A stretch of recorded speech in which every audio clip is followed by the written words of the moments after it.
भर्गो देवस्य धीमहि धियो यो नः प्रचोदयात्। ॐ गुरुर्ब्रह्मा गुरुर्विष्णु गुरुर्देवो महेश्वरः गुरुर्साक्षात् परब्रह्म तस्मै श्री गुरवे नमः। यजुर्वेद में कहा गया है कि व्रत धारण करने से मनुष्य श्रेष्ठ अधिकार तथा योग्यता प्राप्त करता है। इससे मनुष्य का आदर सहित सत्कार बढ़ जाता है। सम्मान प्राप्त करने से सत्य कर्म के प्रति अधिक श्रद्धा और विश्वास बढ़ जाता है। यानी कि वेद का कहना है आदमी को व्रतशील रहना चाहिए। जीवन में कोई ना कोई व्रत हो, क्योंकि व्रत के साथ नियमितता जुड़ी हुई है। आप समय, दिन या महीना कुछ भी तय करते हो, व्रत के लिए आप उससे करते रहते हो। इससे आपका अभ्यास भी होता है और व्रत लेने से हमारी योग्यता, वेद कहते हैं हमारी योग्यता बढ़ जाती है और हमारा अधिकार भी। देखो, किसी चीज पर अधिकार प्राप्त करने के लिए आपके जीवन में व्रत होना चाहिए। इससे योग्यता प्राप्त होती है। योग्य हो तो किसी चीज के अधिकारी भी बन सकते हो। ये बेहुदा नहीं होगा, ये बिल्कुल सरल भी होगा, सत्य भी होगा और जीवन में व्यवहार चलते रहेगा।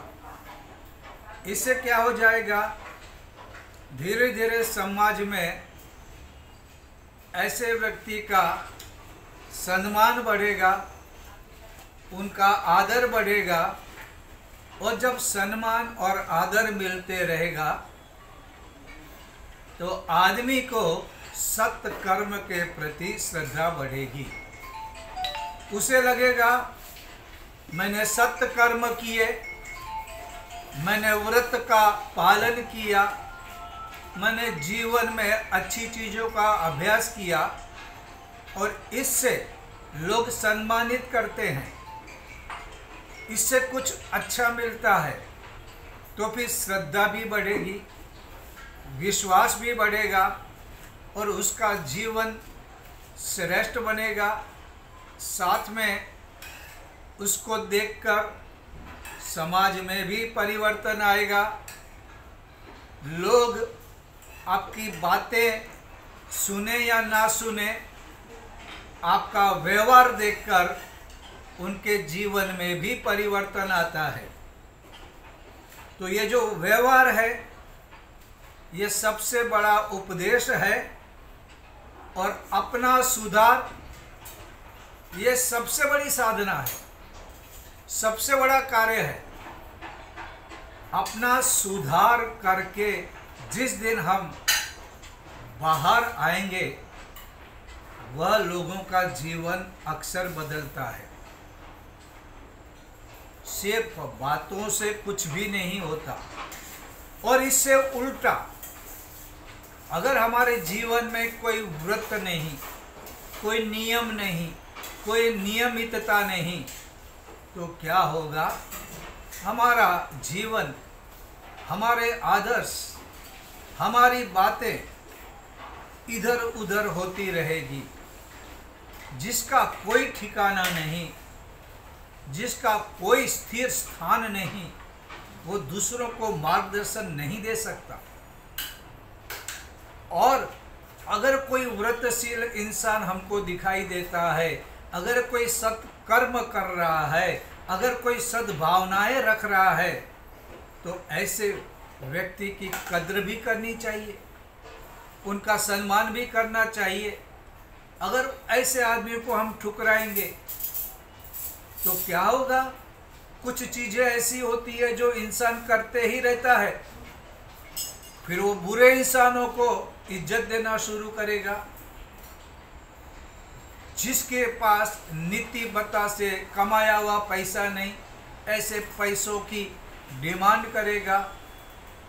और जब गलत आदमियों का सम्मान होता है, अनीति पे चलने वाले का सम्मान होता है, तो वो समाज धीरे धीरे खोखला बनता है। वो सामाजिक और धार्मिक संगठन होता है, वो आहिस्ता आहिस्ता ढीला पड़ता है, बंद हो जाता है, क्योंकि कुछ कार्य इंसान को करने पड़ते हैं। वो भक्त नहीं जो सब कुछ भगवान पे छोड़ दे। पत्ता भी हिलता है तो बोलते हैं भगवान हिलाता है, मैं अच्छा करूँगा तो भगवान की इच्छा। कुछ गलत हो रहा है तो कहेंगे भगवान करेगा, भगवान देखेगा। अरे मच्छर भी भगाना है तो भगवान को बुलाओगे, बाल धोने हैं तो भगवान को बुलाओगे। प्रयत्न करो, जब थक जाओ तब भगवान को बुलाओ। सब कुछ महाकाल, सब कुछ भगवान, मैं तो कुछ ना करूं, मैं तो स्तोत्र बोलूं, मैं स्तुति करूं, ये बेकार की बातें हैं।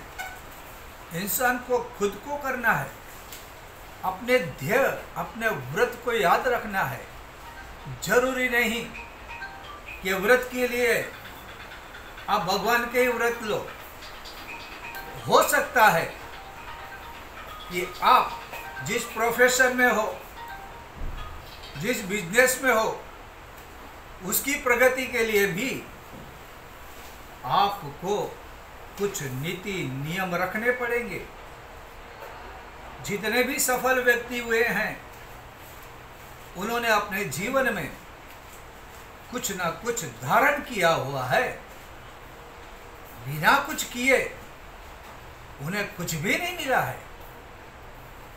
और अगर अध्यात्म में हम आगे बढ़ना चाहते हैं, क्योंकि सारी समस्या का सॉल्यूशन अध्यात्म में होता है, तो हमें व्रतशील होना ही पड़ेगा।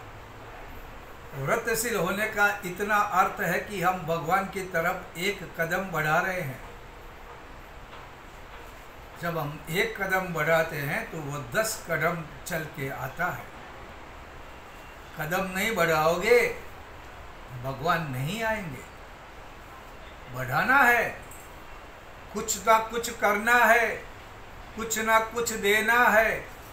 अगर कुछ प्राप्त करना है तो देने की आदत डालो। अगर भगवान तुम्हारे पास आए, तुम एक कदम तो उठाओ भगवान की ओर। या बिना किए कुछ मिलता नहीं, और किया हुआ कभी बेकार जाता नहीं। इस सत्य को मानकर हमें चलना चाहिए। अध्यात्म का अर्थ परम पूज्य गुरुदेव कहते हैं, आज जो हम हैं उससे कल अच्छा बनना है। और जिस दिन अध्यात्म के पास हम करीब करीब होंगे, उस दिन सुख और दुख, ये जो द्वंद्व हैं, उसमें आप स्थिर रहेंगे। अनुचित आवेश जिस दिन तुम्हारे हाथ में आ जाए, तुम उसको कंट्रोल करो। उस दिन समझना तुम बहुत आगे बढ़ गए। स्थित प्रज्ञस्य का भाषा, इसका जो इसकी जो अनुभूति है वो अनोखी है, और वो तुम्हारे जीवन में तुमको ही प्राप्त करनी है। सुख दुख में हिल जाने वाला आदमी कभी अध्यात्म में आगे नहीं बढ़ता। धीरे धीरे ये अनुभव, ये प्रकृति तुमको अनेके अनोखे अनुभव देगी, सुख दुख और धोखा देगी। उसमें जिस दिन स्थिर होना सीख लो, जिस दिन अनुचित आवेश को आप अपने काबू में रख दो, उस दिन तुम कितनी चौपाइयाँ, कितने मंत्र बोलते हो, उसका महत्व न रहकर तुम्हारा जीवन खुद, फिर तुम जो करोगे वो अपने आप धार्मिक कार्य, सत्य कार्य, नीतिमय कार्य करने लगोगे। उसके लिए कुछ न सोचना है, न प्रयत्न करना है। इस जीवन को बहुत ही अच्छी तरह से हमको आगे करना है। तो आप न उसका धन देखो, न उसकी सफलता देखो, न उसका राजकारण का भाग देखो। आपको देखना है तो देखो उस इंसान के पास कितने सद्विचार हैं, उसके विचार कैसे हैं। जिनके विचार अच्छे हैं, सद्विचार हैं, परोपकार के विचार हैं, जिसके पास दैवी विचार हैं, सकारात्मक विचार हैं और जिसकी भावनाएं अच्छी है, सद्भावनाएं हैं, जो दूसरों के लिए अच्छा सोचते हैं, उन्हें दूसरों की भलाई में रस है, ऐसे लोगों का सम्मान होना चाहिए, ऐसे लोगों की पूजा भी होनी चाहिए। लेकिन हम क्या करते, धनवान है उसका सम्मान करो, राजकारण में है उसका सम्मान करो। अगर वे लोग अच्छे हैं, सत्कर्म करते हैं तो जरूर सम्मान करें। लेकिन अगर अनीति पे चल रहे हैं, गलत कार्य कर रहे हैं, बिना मेहनत का पैसा कमा रहे हैं, तो उसका अगर सम्मान करोगे तो उसको तो लगेगा कि मैं जो कुछ कर रहा हूँ ठीक कर रहा हूँ, बुरे लोग तो नहीं, अच्छे लोग भी मेरा सम्मान कर रहे हैं। तो वह समाज खोखला बनेगा, वह समाज टूट जाएगा और लोगों का भरोसा, लोगों का विश्वास, लोगों की श्रद्धा, ये सब टूट जाएगा। अच्छे लोगों को हमेशा आगे बढ़ाओ। राम राज्य की जो कल्पना करते हैं उसमें भी यही होता है, अच्छे लोगों को सुख मिलना चाहिए, अच्छे लोग निर्भय होना चाहिए, अच्छे लोगों का सम्मान होना चाहिए और बुरे लोगों को हमेशा डर रहना चाहिए। बुरे लोग डरे डरे से रहने चाहिए, वे गलत काम न कर पाए, वह गलत नीति से पैसा धन न कमाए, उसको डर होना चाहिए, तब राम राज्य आता है। छत्रपति शिवाजी महाराज ने राम राज्य लाने का प्रयत्न किया था। जो गलत करता था उसको सजा मिलती ही थी और जो अच्छा करता था तो उनका सम्मान भी होता था। लेकिन उनके जाने के बाद, जैसा कि हमारे यहाँ होता है, आपस की लड़ाई, काम पूरे तोड़ देते हैं और ये होते रहा है। संघ टूटते हैं, परिवार टूटते हैं, राष्ट्र टूटता है। क्यों? अपने स्वार्थ के लिए आपस में लड़ना। आपस में लड़ लड़ कर हमने राष्ट्र और समाज की शक्ति को तोड़ दिया और ये आज भी हम लोग नहीं सुधर रहे हैं। आपस की लड़ाई को छोड़कर हमारा जो ध्येय है उसकी ओर ध्यान देना चाहिए। मैंने एक कहानी सुनी थी। एक बहुत बड़ा श्रीमंत था, उसका बहुत बड़ा बंगला था। बंगले में न जाने कितनी चीजें थी, हीरे मोती रत्न थे, सोने के नल थे, बड़े बड़े पलंग थे, रेशमी कपड़े थे, जो भी चाहिए बड़े बड़े महंगे टीवी, मोबाइल, सब कुछ था। उसको एक लड़का भी था, बहुत ही सुंदर, बहुत ही संस्कारी। उनका जीवन सुख से बीत रहा था। दिन बहते चले जाते थे। समय नदी के प्रवाह की तरह अस्थिर होता है। समय कभी रुकता नहीं, समय बहते रहता है। और समय पंछी की तरह है, उड़ते रहता है। दोनों पंख फैलाए समय उड़ता रहता है। समय को आप बांध नहीं सकते, इसलिए कहा है, दिन जो पखेरु होते पिंजरे में रख लेता, लेकिन आप पिंजरे में नहीं रख सकते। समय गुजरता जाता है, दिन बीत रहे थे, सुख भरे दिन थे। एक दिन क्या हुआ, उस घर में आग लग गई। आग भयंकर, बुझना मुश्किल हो गया। तब तय हुआ कि जो भी घर में बचा हुआ है, हीरे लिए, मोती लिए, बड़े बड़े टीवी बाहर निकाले, टेलीफोन बाहर निकाले, पलंग निकाले, कपड़े निकाले, सब कुछ बाहर निकाला। और सेठ बोला अब तो कुछ बाकी नहीं रह गया। तो उन्होंने कहा सब कुछ बाहर बच गया, बाहर आ गया, कोई फिक्र की बात नहीं। और इतने में अचानक उनके मन में ख्याल आया, उनका एक ही बेटा अंदर रह गया है। उनका एक ही बेटा अंदर रह गया है। फर्नीचर निकाला, सोना निकाला, गहने निकाले, टीवी निकाला, अपना बच्चा भूल गए। अब बोलो, जिसके लिए ये फर्नीचर था, जिसके लिए ये सोना था, जिसके लिए सब कुछ था, वो सारी चीजें निकालने के बाद उसको ही भूल गए। अब क्या मतलब हुआ ऐसी चीजों का? कोई मतलब नहीं। और ये सेठ कितना दिन जिएंगे? ये था किसके लिए? अपनी संतान के लिए, लेकिन भूल गए। जीवन में अक्सर ऐसा ही हो रहा है। हम वो चीजें भूल जाते हैं जिनके लिए हम हैं। समय बीतता जाएगा, जी जी के कितना जियोगे? एक दिन जाना है। तो ये सारी चीजें जो काम की नहीं, वो क्यों करते हैं? क्यों छोटी छोटी बातों पे लड़ना? क्यों किसी की प्रशंसा करने में दिक्कत? क्यों किसी को गिराने में मजा? ये क्या जीवन है? बहुमूल्य जीवन।